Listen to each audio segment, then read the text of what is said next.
Well, in this session, we are going to talk about inverse trigonometric functions. It includes three words: inverse, trigonometry, and functions. Functions we have studied in the previous sessions. Trigonometry, about trigonometric ratios, we have studied in class 11th. We will have a recap first, then we will proceed, and how to find the inverse of a function, that we know. But to find the inverse of a function, the function must be 1, 1 on 2. That is, it must be a bisective function. That is the most important thing. We will discuss all these things along with the graphs of the inverse trigonometric function. Let's have a look on trigonometric functions, that is circular functions. See, in a right angle triangle, Pandit Badri Prasad Har Bole, the ratio of perpendicular and hypotenuse is known as sine theta. Sine theta is defined as the ratio of perpendicular to hypotenuse, and cos theta is known as the ratio of base and hypotenuse, and tan theta is known as the ratio of perpendicular and base. Pandit Badri Prasad Har Bole. So this is sine theta, this is cos theta, and this is tan theta, and you reciprocate it.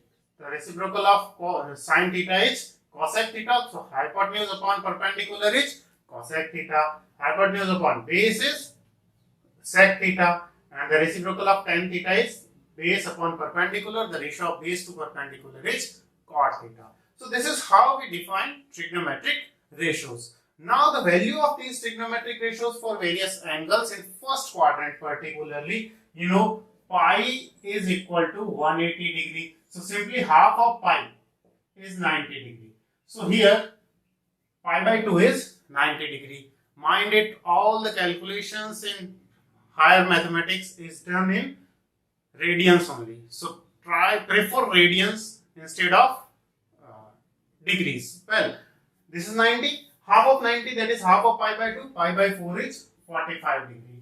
Right. 0 degree is 0 radian. 0 degree is 0 radian. Now about these two, simply see, 60 into 3 is equal to 180 and 30 into 6 is equal to 180. When you divide 180 degree by 3, then you get 60. So for 60, you divide by 3. When you need 60, you divide by 3. And when you get 30, you divide by 6. Means if you divide by 6, you are going to get 30 degree. If you divide by 3, for 3, you get 60 degree. 6, 30 degree. So 180 by 6, 30 degree. 180 by 3, 60 degree. So these are the angles for which the standard trigonometric ratios are. The table is formed. See how to get an idea about the table. See, nothing to memorize. Please do not try to remember anything. Just try to find the pattern. And the pattern is very simple. देखो इधर 1/4, 0, 1/4, 2/4 means half, 3/4 and 4/4 is 1. Right. 0 पाव आधा 3 पाव 1. 1/4 half, 0 1/4 half, 3/4 and 4/4. 0 1 2 3 4. कुछ लोग ऐसे कहते हैं 0 1 2 3 4 लिख दें, उसे 4 से डिवाइड करते हैं. So 0 1/4, 1/2, 3/4, 1. बेटर हम एक स्टेप कम करें तो 0 1/4 हाफ 3/4 एंड 1. अब आपको इनका स्क्वायर रूट लेते हुए यहाँ लिख देना. कैसे? The square root of 0 is 0. The square root of 1/4 is half. The square root of half is 1 by root 2. The square root of this is root 3 upon 2. Root 3 upon 2. The square root of 1 is 1. So this is how write the values of sine theta. Nothing to remember. The pattern is very simple. 1/4, 0, 1/4, half, 3/4, 1. Take the square root and write. And if you are going to write in the reverse order, simply 1 root 3 by 2, 1 by root 2, 1 by 2, 0. This is the table for cos theta. Now how to arrange it in your mind how to develop a pattern. See, pattern is important. In mathematics, patterns are important. Let's have a pattern. First of all, we focus on first and last, that is 0 and pi by 2.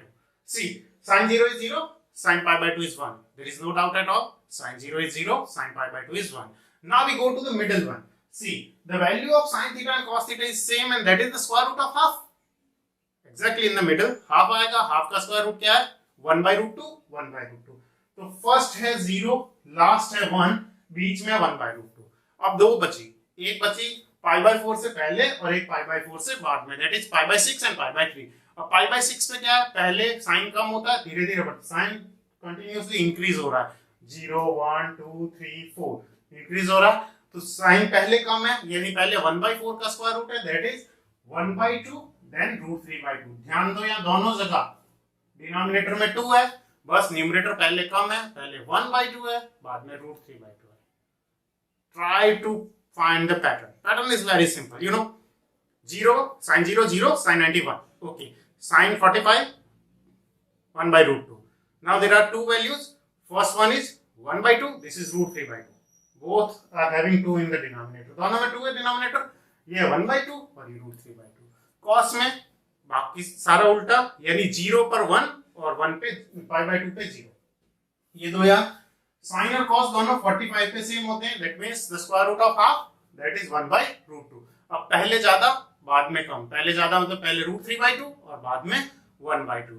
This is how you can follow the pattern. अब कोई भी आपसे पूछे okay sign 60 मतलब बाद में मतलब ज्यादा, यानी रूट 3 by 2. साइन 30 पहले 1 by 2. Sine 45 1 by root 2. Sine 90 1. cos 30 means 45 से पहले, 45 से पहले मतलब पहले ज्यादा होता है, तो root 3 by 2. Whatever values you are being asked, you can quickly answer. You need not to prepare the table. It must be on your mind. The pattern must be there.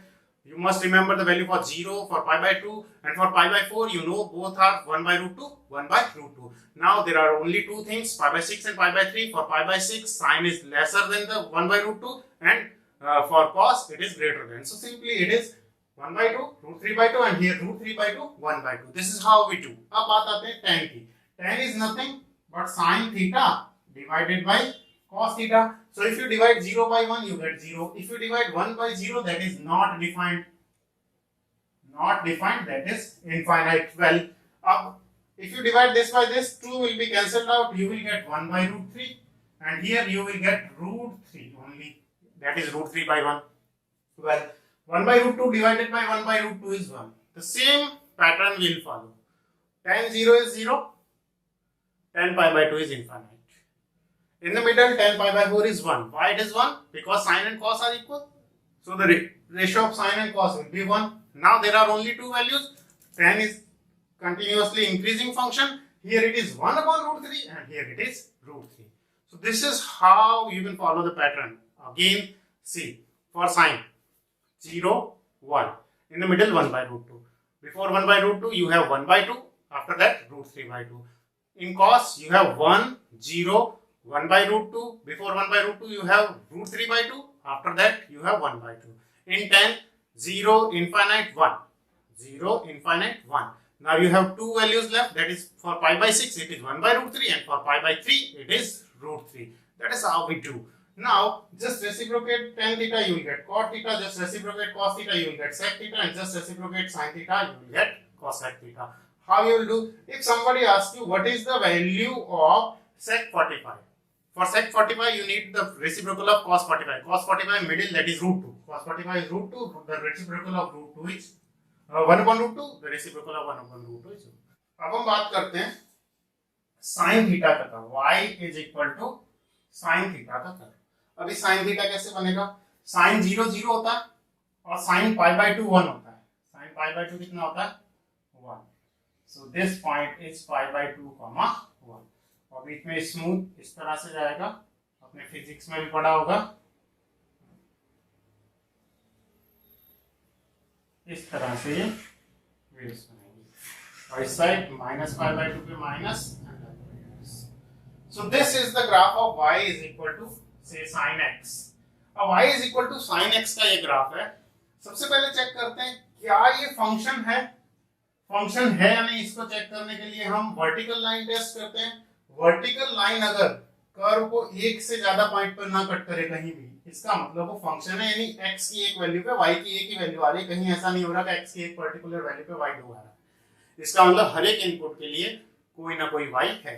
तो हमने ये फंक्शन डिफाइन किया है real number to real numbers and fx is given as sine of x। अब बात करते हैं इसकी।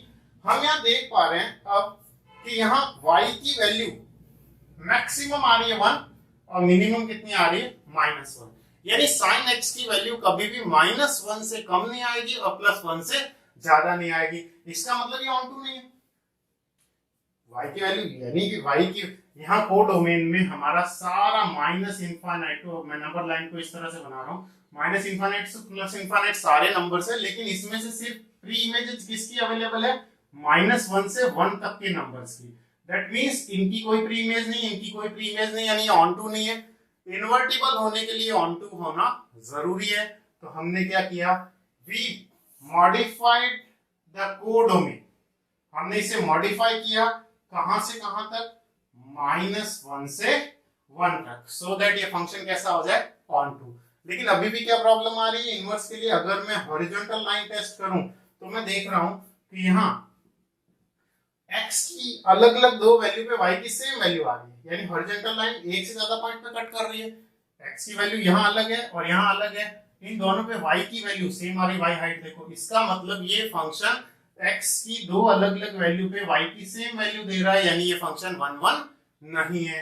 अब ये फंक्शन को 1 1 बनाने के लिए हम रिस्ट्रिक्ट करेंगे, we will restrict the codomain, modify करेंगे हम डोमेन को मॉडिफाई करेंगे। हम कहां से कहां तक लें, क्योंकि देखो यहां से स्ट्रिक्टली इंक्रीज हो रहा है, लेकिन यहां पे डिक्रीज होने लग गया, यानी वापस रिपीट होगा, तो ये ब्रांच नहीं लेंगे हम। यहां से ये इंक्रीज हो रहा था, जैसे इंक्रीजिंग स्ट्रिक्टली इंक्रीजिंग, सो -π/2, -1, तो हम -π/2 से कहां तक लेंगे, +π/2।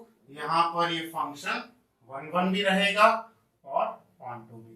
This is how principal value branch is decided. देखो आराम से, ये क्या है, हमने साइन फंक्शन लिया, रियल नंबर से रियल नंबर में ऑन टू नहीं था, तो हमने क्या किया, कोडोमेन को मॉडिफाइड किया, क्या बना दिया, -1 to +1। अब codomain is equal to range हो गया, -1 से +1 सारी y की वैल्यूज कवर हो रही है। नहीं होगा तो 1 1 बनाने के लिए हमने क्या ली, प्रिंसिपल वैल्यू ब्रांच, कहां से कहां तक, -π/2 से π/2। सो ये हमारा फंक्शन है f। अब अगर मुझे f इनवर्स डिफाइन करना है तो क्या होगा, the codomain will become domain and domain will become codomain. So ये कहां से कहां डिफाइन होगा, -1 1 से -π/2 to π/2। ये इस तरह से हमने डिफाइन किया, और f inverse x is equal to क्या हो जाएगा, sine inverse x।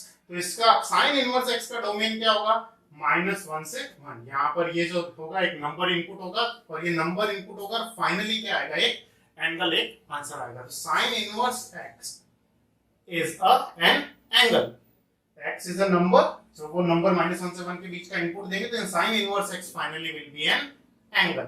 This is how it works. अब बात करें कि इनवर्स का ग्राफ कैसा आएगा, देखते हैं। हमने प्रिंसिपल वैल्यू ब्रांच के बारे में सबका एक बार वापस डिस्कस करेंगे। अभी बात करें कि इसका इनवर्स कैसे बनता है। देखिए इनवर्स का आप ग्राफ अगर बुक में देखते हैं, ना समझ में आया तो थोड़ा सा ध्यान दीजिए। The inverse is nothing but the mirror image of the curve.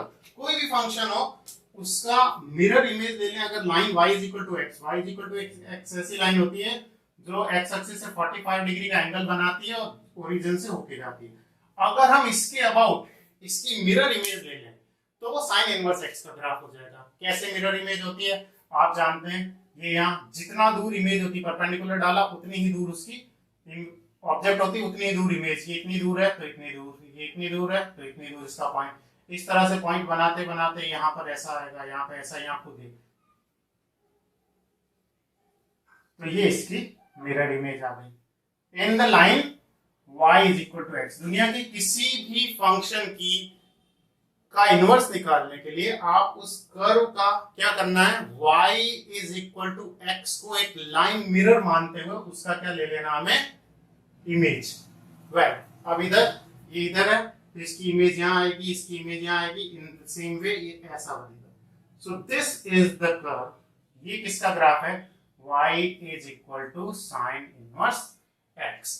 तो कभी भी किसी भी फंक्शन का ये रोटेट करने से नहीं बनेगा। अब आप जितने भी कर्व देखेंगे हमारी बुक में सारे के सारे का इनवर्स दे रखा है। इनवर्स समझने का सीधा तरीका है, जो भी कर्व दे रखा है y is equal to x line खींचे, y is equal to x के रेस्पेक्ट में इसकी जो मिरर इमेज है वो उसके इनवर्स ट्रिग्नोमेट्रिक फंक्शन का कर्व का ग्राफ है। तो किसी ट्रिग्नोमेट्रिक फंक्शन का, किसी भी फंक्शन का ग्राफ अगर आपको पता है तो उसके इनवर्स का ग्राफ क्या होगा, just the mirror image of that function in respect of with respect to the line y is equal to x। बात करते हैं tan inverse x की। आपके सामने tan inverse x का ग्राफ बना देता हूं। यहां पर tan inverse x का ग्राफ है। अब tan inverse x का ग्राफ कैसे बना आप देख सकते हो। tan inverse x का ग्राफ बड़ा सीधा है। tan 0 कितना होता है, 0। so tan 0 is 0। tan जैसे जैसे बढ़ता है पहले 1/√3 फिर 1 फिर बढ़ते बढ़ते π/2 पे क्या हो जाता है, इनफाइनाइट। तो tan π/2 क्या हो जाएगा, इनफाइनाइट। ये कभी भी इसको टच नहीं करेगा, π/2 पे बढ़ते बढ़ते बढ़ते लगभग बहुत ज्यादा हो जाएगा। ये है कर्व। अब इसकी क्या लेनी है हमें, मिरर इमेज। तो इसका इनवर्स ग्राफ कैसा आएगा, ये हमने प्रिंसिपल वैल्यू ब्रांच का चेक कर ली। अगर मैं देखूं यहाँ हॉरिजॉन्टल लाइन को, ये हमारा tan x का ग्राफ, तो ये हॉरिजॉन्टल लाइन टेस्ट भी पास कर रहा है, कहीं भी हॉरिजॉन्टल लाइन एक से ज्यादा पॉइंट पे कट नहीं कर रही, और वर्टिकल लाइन टेस्ट भी पास कर रहा है। अब हम इसकी इमेज लेंगे y is equal to x के अबाउट। देखते हैं, अब ब्लैक पेन से जो मैं बना रहा हूं ये इसकी इमेज है। देखो कैसे, ये पॉइंट इतना दूर है तो इसकी इमेज इतनी दूर होगी, ये पॉइंट इतना है तो परपेंडिकुलरली बिल्कुल इस लाइन के ऐसा ऐसा, तो इस पार्ट की ये इमेज है। ओके, ये पॉइंट यही है मिरर पे। आपने देखा होगा कभी मिरर के सामने खड़े होके अगर मिरर को नाक टच करोगे तो वो अंदर से भी आपकी इमेज भी टच करेगी, दूर जाओगे दूर होगा, वैसे वैसे ये पॉइंट खुद इस पर है तो इस पे। अब बात करते हैं इसकी, ये जितना दूर है उतनी इसकी इमेज यहाँ आएगी। इस पॉइंट की इमेज इस पे बिल्कुल परपेंडिकुलरली, यहाँ जितना दूर जाता जा रहा है ये दूर जाएगा। इस तरह से जाते जाते ये कुछ ऐसा दृश्य नजर आएगा। इन द सेम वे यहाँ इस रेड वाला है हमारा tan x का। tan इनवर्स बनाने के लिए इसकी इमेज इसके अबाउट, तो सिंपली ये, और ये दूर होते जा रहा है इस लाइन से, ये भी दूर होता जाएगा और ऐसे। तो ये अगर आप ट्रेस करेंगे तो कुछ ऐसा सीन नजर आएगा, ये इससे दूर चला जाएगा और ये π/2 पे करीब ये दिस इज हाउ। तो आपने देखा होगा tan इनवर्स का ऐसे आ जाता है। ये रोटेट करने से नहीं आएगा। आप किसी ग्राफ को ऑब्जर्व करें, उसका इनवर्स अगर आपको निकालना है तो what you are to do, आपको करना कुछ नहीं है, सिर्फ y is equal to x। क्योंकि आपने x की जगह y की जगह x कर रहे हो, आप एक्सिस चेंज नहीं कर रहे हो। तो आप क्या करोगे, कई लोग क्या करते हैं सिर्फ रोटेट करने पे सोचते हैं लो इनवर्स आ गया। It's not like that. तो दिस इज सुपरइम्पोजिशन। अगर आपको मैं इसमें देखो, ये कर्व किसका है, साइन इनवर्स x का, और ये किसका है, साइन x का। तो आप इस तरह से आप इनवर्स निकाल सकते हैं, इनवर्स के सभी ग्राफ प्लॉट कर सकते हैं। अब हम बात करेंगे प्रिंसिपल वैल्यू ब्रांचेस की। अब हम डिस्कस करते हैं principal value branches of all the trigonometric functions. देखो बेसिकली हम 6 ट्रिग्नोमेट्रिक रेशियोज है हमारे, इनको 2 पार्ट में डिवाइड करें। एक ऐसा जिसकी पॉजिटिव वैल्यूज के लिए तो हमेशा फर्स्ट क्वाड्रेंट लेना है, चाहे साइन हो चाहे कॉस इनवर्स चाहे tan इनवर्स, यानी फर्स्ट क्वाड्रेंट यानी पॉजिटिव नंबर अगर इनपुट करें किसी भी इनवर्स ट्रिग्नोमेट्रिक फंक्शन में तो उसका आंसर 0 से π/2 तक आएगा। लेकिन नेगेटिव के लिए 2 टुकड़े किए हमने। यहां पर साइन इनवर्स, tan इनवर्स और कॉसेक इनवर्स ऐसे हैं जो नेगेटिव वैल्यू किसमें लेते हैं, फोर्थ क्वाड्रेंट में। कौन कौन, साइन इनवर्स और साइन इनवर्स का रेसिप्रोकल कॉसेक इनवर्स और tan इनवर्स। बचे हुए 3 कौन कौन, कॉस, कॉट, सबसे स्पेशल है cot, cos, cot and sec, यानी cos, sec and most importantly cot. तो ये जो कॉस और सेक एक दूसरे के रेसिप्रोकल होते हैं, हम जानते हैं फोर्थ क्वाड्रेंट में कॉस पॉजिटिव होता था, इसलिए हम यहाँ पे सारी की सारी कॉस की वैल्यू पॉजिटिव ही आएगी, तो यहाँ ले भी नहीं सकते, तो ये दोनों कहाँ आएंगे, 0 से पाई, 0 से पाई। इसी तरह से कॉट भी कहाँ है, 0 से पाई। बाकी सब किस में चलेंगे, -π/2 से +π/2। उसमें से किसे छोड़ देना, जहां पर फंक्शन डिफाइंड ना हो वो पॉइंट एक्सक्लूड हो जाएगा। देखते हैं कैसे। साइन इनवर्स एक्स, इनपुट क्या दे सकते हैं, एक्स कोई भी नंबर, साइन थीटा की वैल्यू मैक्स मिनिमम आती थी -1 और मैक्सिमम आती थी +1, तो यहाँ x की वैल्यू -1 से +1 उसी पे डिफाइंड है। ये साइन इनवर्स ऑफ 2 हम निकाल ही नहीं सकते क्योंकि साइन थीटा की वैल्यू कभी 2 होती नहीं है। In the same way cos inverse का डोमेन भी क्या होगा, -1 से +1। फिर tan इनवर्स हर एक रियल नंबर पे डिफाइंड है, कॉट हर एक रियल नंबर का कॉट थीटा हर एक रियल नंबर वैल्यू लेता है, रियल वैल्यू, इसलिए कॉट इनवर्स हर एक रियल पे डिफाइंड है। सेक जो होगा वो सारे रियल नंबर में से -1 से 1 के बीच का इंटरवल नहीं होगा। कॉस का रेसिप्रोकल होता है, कॉस -1 से 1 के बीच में होता है, तो इसका रेसिप्रोकल कभी भी -1 से 1 के बीच में नहीं होगा, वो -1 से छोटा या +1 से बड़ा होगा। In the same way cosec की भी यही है, तो इसमें कोई विशेष बात नहीं, इस पे ज्यादा क्वेश्चन मेन फोकस करना प्रिंसिपल वैल्यू ब्रांच है, रेंज, इसका फाइनल आंसर कितना था ध्यान दीजिए। हम बात करें हमारे 3 फंक्शन साइन, tan और कॉसेक, ये चलेंगे -π/2 से +π/2, लेकिन बीच में जहां भी ये फंक्शन डिफाइंड नहीं है, -π/2 से +π/2 तक अगर कोई फंक्शन डिफाइंड नहीं, जैसे tan π/2 इनफाइनाइट होता है, जहां भी इनफाइनाइट हो रहा है बस उस पॉइंट को छोड़ देना, अदरवाइज सीधा लिख देना fourth quadrant to first quadrant, that is -π/2 to +π/2 including those. और अगर π/2 पर खुद इनफाइनाइट है तो वी कैन नॉट इंक्लूड, हम कौन सा ब्रैकेट लगाएंगे, पैरेंथेसिस लगाएंगे। अगर π/2 इंक्लूड है तो हम क्या लगाएंगे, स्क्वायर ब्रैकेट। देखते हैं, साइन -π/2 से लेकर π/2, -π/2 पे -1 होता है, +π/2 पे +1 होता है, मतलब डिफाइंड है, सभी जगह 0 पे 0 होता है। बात करें tan की, tan हमें पता है -π/2 टू +π/2। प्रॉब्लम क्या है, tan -π/2 माइनस इंफाइनाइट होता है, मतलब ये पॉइंट इंक्लूड नहीं कर सकते, इसलिए हम क्या लगाएंगे, पैरेंथेसिस ओपन इंटरवल, ये पॉइंट शामिल नहीं, इन दोनों के बीच के सारे पॉइंट शामिल है। कॉसेक, कॉसेक में भी -π/2 से π/2। सबसे पहले विचार करते हैं π/2 पे कितना होता है कॉसेक, -π/2 पे -1 और +π/2 पे +1, तो यहाँ पे डिफाइंड है। तो प्रॉब्लम कहाँ आ रही है, जहां पर साइन थीटा की वैल्यू 0 होगी उसका रेसिप्रोकल डिफाइंड नहीं होगा, यानी कॉसेक डिफाइंड। साइन कब 0 होता है, इन दोनों के बीच में 0 पे। तो इस पूरे इंटरवल में से, पूरा इंटरवल लिया, लेकिन इसमें से किसको, एक सिंगलटन सेट, सिर्फ किसको छोड़ दिया हमने, 0 को। This is how principal value branches are decided. देखो ये 3 है, साइन, tan, कॉस, ये कहां से कहां जाएगी, -π/2 से +π/2। tan में हमने क्या किया, एक्सट्रीम वैल्यूज को छोड़ दिया क्योंकि यहाँ पे डिफाइंड नहीं है। साइन पूरी जगह डिफाइंड है, कॉसेक में -π/2 से +π/2 सब वैल्यू देता है, लेकिन 0 पे क्या हो जाएगा, इनफाइनाइट यानी नॉट डिफाइंड। अब बात करते हैं बचे हुए 3 है 0 से पाई। अब 0 से पाई लिखना है, अब आपको सोचना 0 पे अगर डिफाइंड नहीं है तो हम उसको इंक्लूड नहीं करेंगे, छोटा ब्रैकेट लगा देंगे, ओपन इंटरवल। अगर 0 पे डिफाइंड है तो हम क्या कर देंगे, क्लोज इंटरवल। इसी तरह से पाई पे बीच में एक ही पॉइंट पे प्रॉब्लम आएगी, π/2 पे अगर कभी आएगी तो हम चेक करेंगे। देखते हैं कैसे। कॉस सभी जगह डिफाइन होता है, बिना सोचे सीधा फर्स्ट क्वाड्रेंट से लेके सेकंड क्वाड्रेंट, यानी 0 से पाई लिख देना पूरा, 0 से पाई।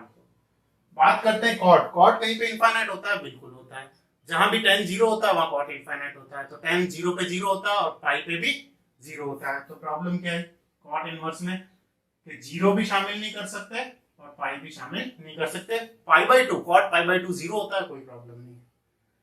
यहां बात करते हैं -0 से लेके पाई तक, कहां पे सेक डिफाइन नहीं होगा, जहां भी cos 0 होता है, cos 0 पे, cos सिर्फ π/2 पे 0 होता है, 0 से पाई के बीच में। तो 0 से पाई सारा लिया, सिर्फ किसको छोड़ दिया, π/2 सिंगलटन। देखो फिर से हमने 2 पार्ट की, साइन, tan, कॉसेक। कम शब्दों में समझो, ये फोर्थ क्वाड्रेंट से लेके फर्स्ट क्वाड्रेंट, पॉजिटिव वैल्यू हमेशा यहाँ कवर हो जाएगी, नेगेटिव वैल्यू के लिए हमें जाना पड़ेगा फोर्थ क्वाड्रेंट, मतलब -π/2 से +π/2 जाना है। साइन में कोई प्रॉब्लम नहीं, फुल सभी जगह डिफाइंड है। tan हमें पता है π/2 और -π/2 पे इनफाइनाइट हो जाता है, इसलिए ऐसा ब्रैकेट ना लगा के tan में हमने ओपन इंटरवल लगाया। फिर हम बात करें कोसेक की। कोसेक हमें पता है -π/2 से π/2 सब जगह डिफाइन है, सिर्फ वहां डिफाइन नहीं जहां साइन 0 हो जाए। साइन 0 कहां होता है? 0 पे, इसलिए 0 को छोड़ दिया। अब बचे 3, कौन कौन से? कॉस, कॉस का रेसिप्रोकल सेक, और सबसे इंपॉर्टेंट कॉट।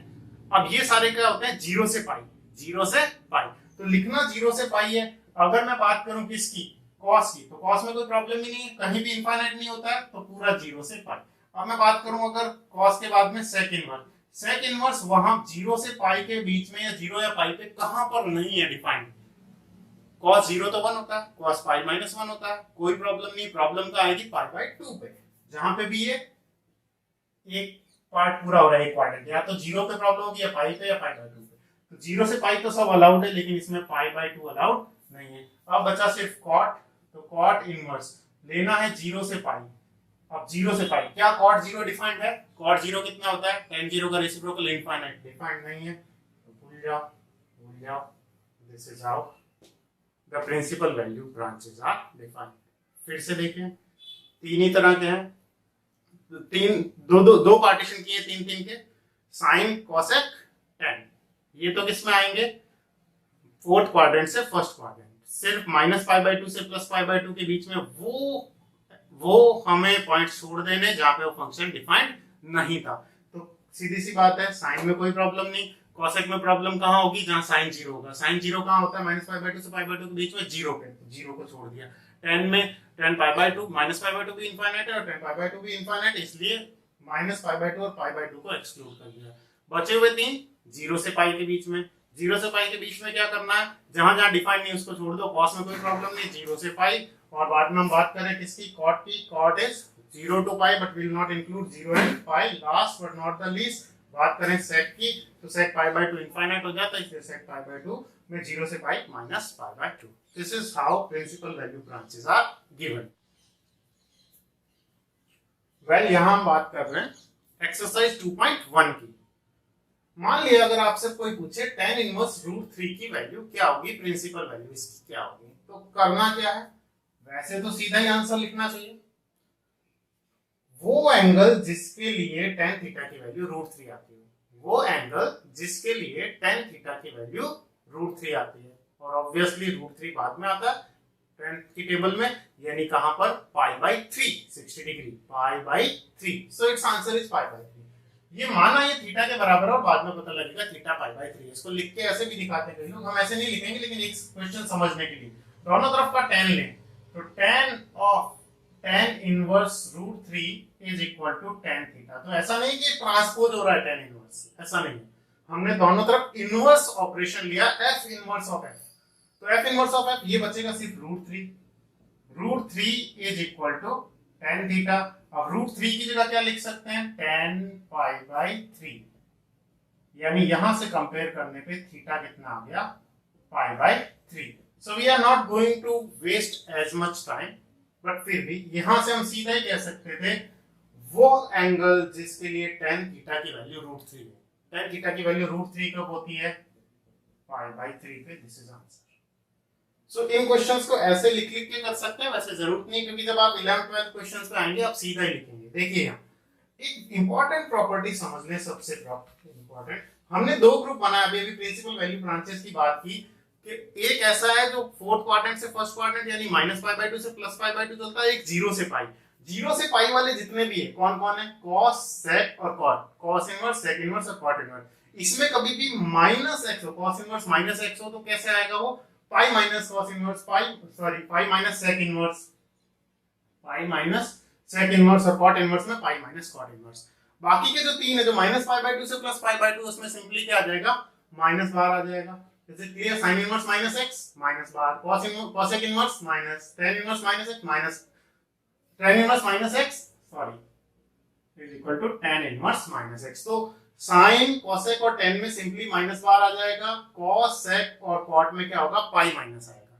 तो सबसे पहले फोकस करते हैं किस में माइनस आ रहा है। कोई भी क्वेश्चन उठा लेते हैं, इसको क्या लिखेंगे? tan है, tan में क्या होगा हम जानते हैं इस ग्रुप में, तो सीधा सीधा माइनस बार आ जाएगा, माइनस का tan इनवर्स ऑफ √3।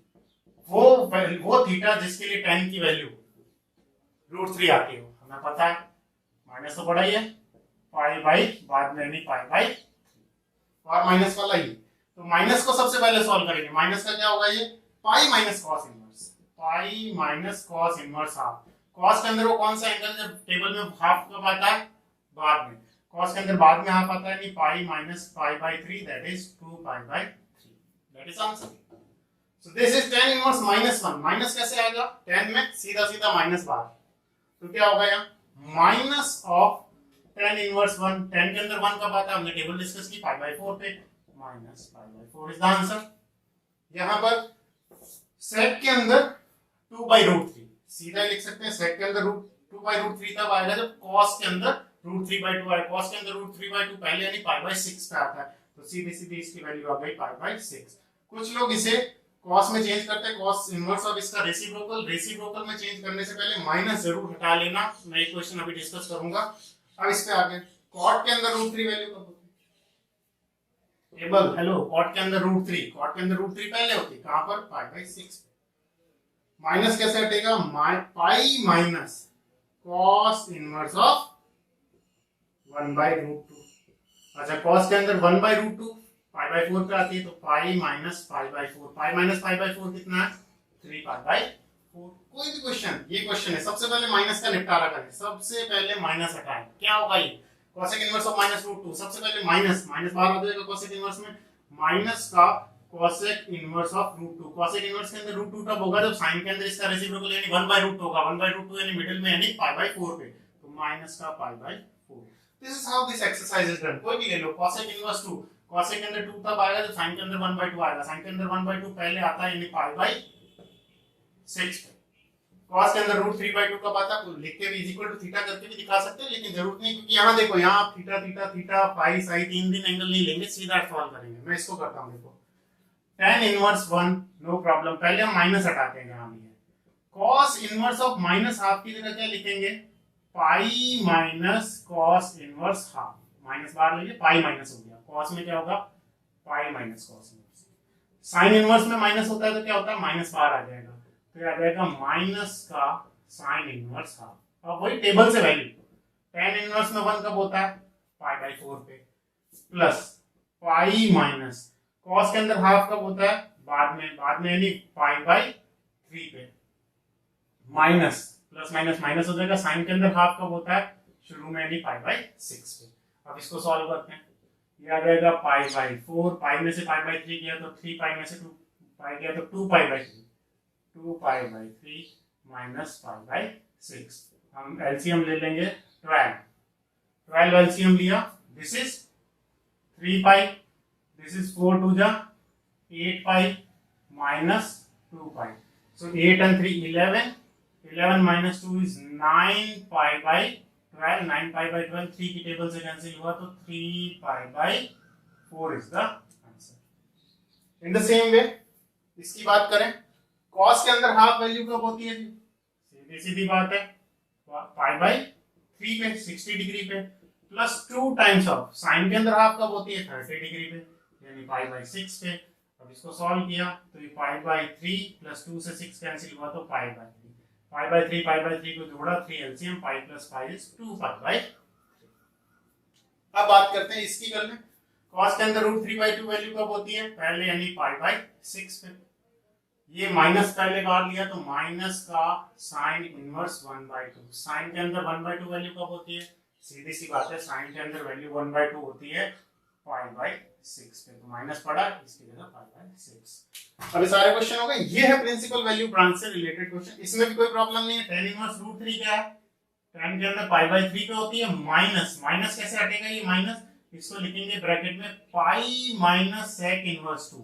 अब बात करते हैं pi by 3 minus pi minus sec के अंदर 2 कब होगा, जब cos के अंदर उसका रेसिप्रोकल 1 बाय 2 होगा, cos के अंदर 1 बाय 2 कब होता है, पाई बाय 3 पे, तो पाई माइनस पाई बाय 3, तो ये बचा फाइनली पाई बाय 3 माइनस में ब्रैकेट में 2 पाई बाय 3, पाई में से पाई बाय 3 गया 2 पाई बाय 3, अब पाई में से 2 पाई बाय 3 बचेगा तो फाइनली जाएगा माइनस का पाई बाय 3, 3 एलसीएम ले लेंगे, 1 pi minus 2 pi is minus pi by 3 is the answer.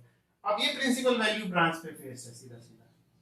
sin inverse x अगर y हो तो बताओ y कहां से कहां तक होगा, sin इनवर्स x, तो यहां पर एक नंबर देंगे और फाइनली एक एंगल आएगा। साइन कहां से कहां के बीच में होता है, पूरा -π/2 से +π/2 को इंक्लूड करता हुआ, -π/2 से लेकर +π/2 इंक्लूड, यानी इक्वल भी लगेगा, तो -π/2 से +π/2, यही प्रिंसिपल वैल्यू ब्रांच है। अगर इसकी जगह क्वेश्चन 13 को मैं थोड़ा चेंज कर रहा हूं, अगर वो लिखता पर्टिकुलरली, मान लो वो लिखता cot इनवर्स x अगर y है, तो बताओ y क्या हो सकता है, यानी cot इनवर्स x की रेंज क्या है, cot इनवर्स x का आंसर यानी y कहां आ रहा है। तो देखते हैं cot का आंसर कहां आता है। हम जानते हैं cot किस ग्रुप में, cot इस ग्रुप में 0 से पाई वाले में, फर्स्ट एंड सेकंड क्वाड्रेंट, 0 से पाई, 0 से पाई, क्या 0 पे cot डिफाइन है, cot 0 इनफाइनाइट होता है, डिफाइन नहीं है तो ये छोड़ दिया, पाई पे भी डिफाइन नहीं है,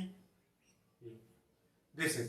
अगर ये tan इनवर्स x पूछता, tan inverse x is equal to y, तो इसकी प्रिंसिपल वैल्यू ब्रांच बतानी है। प्रिंसिपल वैल्यू ब्रांच क्या होगी, सीधी सी बात है, इसकी प्रिंसिपल वैल्यू ब्रांच tan की होती है -π/2 से +π/2। इस ग्रुप में हम फोर्थ क्वाड्रेंट से लेकर फर्स्ट क्वाड्रेंट, और इस ग्रुप में क्या होता है, first quadrant and second quadrant.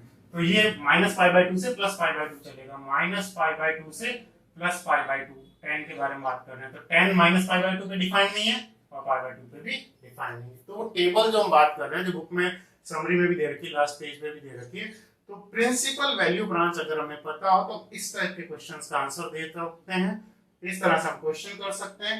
तो ध्यान रखिए, हमने वो सारे क्वेश्चन कर लिए जिसमें sign inverse of any numerical value है। इस टाइप के क्वेश्चन अभी बाकी है, साइन इनवर्स ऑफ साइन 11π/4 वगैरह, sign inverse of a number, उसका आंसर हम दे चुके हैं। एक्सरसाइज 2.1 के सारे क्वेश्चन ऐसे, मिसलिनियस एक्सरसाइज में कुछ ऐसे क्वेश्चन है, sine inverse of sine 13π/4 etcetera, हम उनकी बात बाद के सेशंस में करेंगे।